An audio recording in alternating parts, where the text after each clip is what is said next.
2009 Honda CRF 100R or F. I have no idea. If someone could help me.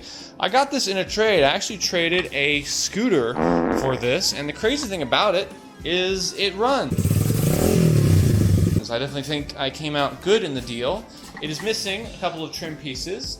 It does not have a front brake lever, as you can see right here. They just zip tied it. And it needs an oil change, along with just a few bits and bobs, like the seat is held in with like a little screw. Ooh. Well, that drains. I was recommended this online. If there's any tips and tricks with these, because some people online were like, yeah, these are great bikes. Other people are like, no, they're terrible. I don't know. Obviously, it's, you know, how forums work. I have no idea anything about these bikes. So if there's something that looks very much off, let me know.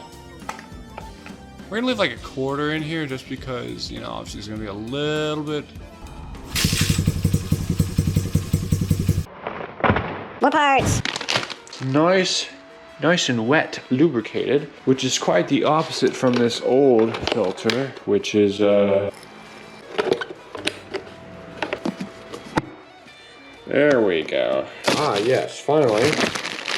Our little baby fuel filters. Are you actually serious? It's not gonna fit?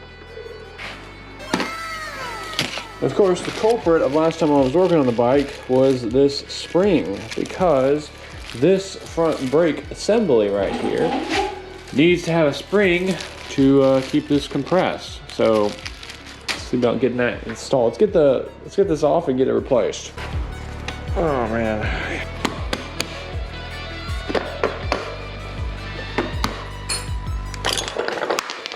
Oh, set this right here.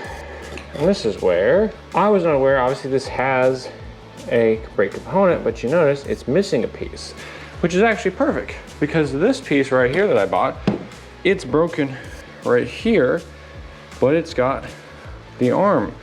So I'll just take the arm off. Yeah, it's gonna do that. But there's a way to put that on correctly, and then this, of course, slides on there. So we're making progress. Man, this thing's been so clearly worn, you can't even tell where the thick one used to be.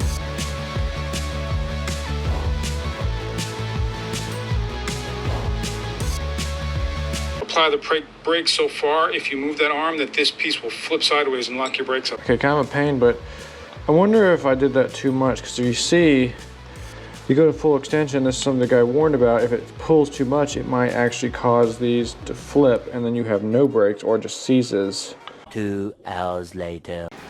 So the problem that I've discovered is this piece right here. I had to put the old brakes on it because it wouldn't fit.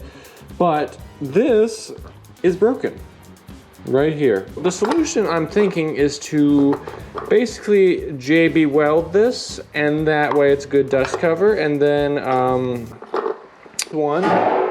gonna go ahead and check on the rear brake. Even though like it's weird I had to put the old pad back on, I still want to go ahead and re-lubricate the joints and stuff like that, because this right here, I mean, this is a lot better than it used to be. Also, I have to order a new one of these because this is the cable I have lacks the piece to connect this.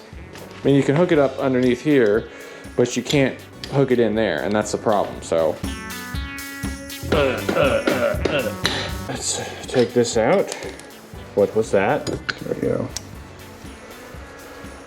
Man, these are probably original. I mean, look at that. Looks almost, there's no groove. It's new brakes. Wait, what am I doing? This is backwards. All right, to summarize, we've replaced the air filter. We've replaced the fuel filter. We didn't really replace the back brake. When I was ordering parts, they came with a couple of spare brakes. And so I went ahead and put those pads on there and those pads on there because the new pads, for some reason, they don't fit. I don't know why. What I'm waiting on is I want to get some new dust boots because those look just really bad. I also want to get a new brake cable, which is going to be one that has a little bolt that screws into here. I really just want to see if I can find some kind of like the dirt cover in the back and maybe fix this exhaust cover. This thing has likely lived a very abused life, so I want to try to mitigate that as I own it. So little things here and there I think will help it go a long way. we got suspension components. That should work. These look way larger. Yeah, I think we gotta remove these bolts first. So I'm betting that's a 10 millimeter. No, I bet that's a 9 millimeter. No, 11-10 for the top. Ow. Dude, this is just gonna be so much better now that it's got this. It makes me feel a lot better. We're gonna snug those up more, but that is one side done. So we're now gonna do the other side. Those boots look awesome. Now we can put the wheel on it with my amazing JB Weld job. We're supposed to be on standby for like, I don't know, 15 minutes, and it's already lost like half the battery.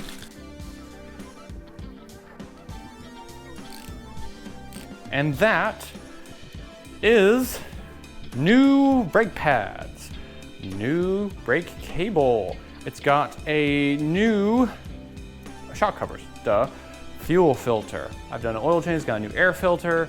I'm probably missing some things. They're gonna just scroll through right here, but I'd say this bike is in a lot better place than when I found it. Obviously, these things I did, such as greasing the bearings, these parts right here, will make this last a lot longer. Obviously, I've got chain oil. I've also got a new fuel filter. All this stuff, including making the seat not move as much, I think is gonna make it last a lot longer. So I am super pleased with that. That's kind of a service on this bike.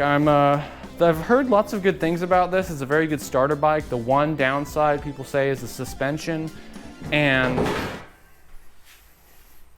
doesn't really bother me. I've got some friends who are a little heavier, and it definitely bottoms out when they're riding it. But this is an awesome bike. It's a great one to learn on. I'm really excited for it. I definitely want to find the trim pieces for the rear, but I don't feel like spending a couple $100. But if there's a place to buy them that's a little cheaper than OEM, let me know down in the comments below. And this is a how not to repair your Honda XR 100R. Thanks for watching.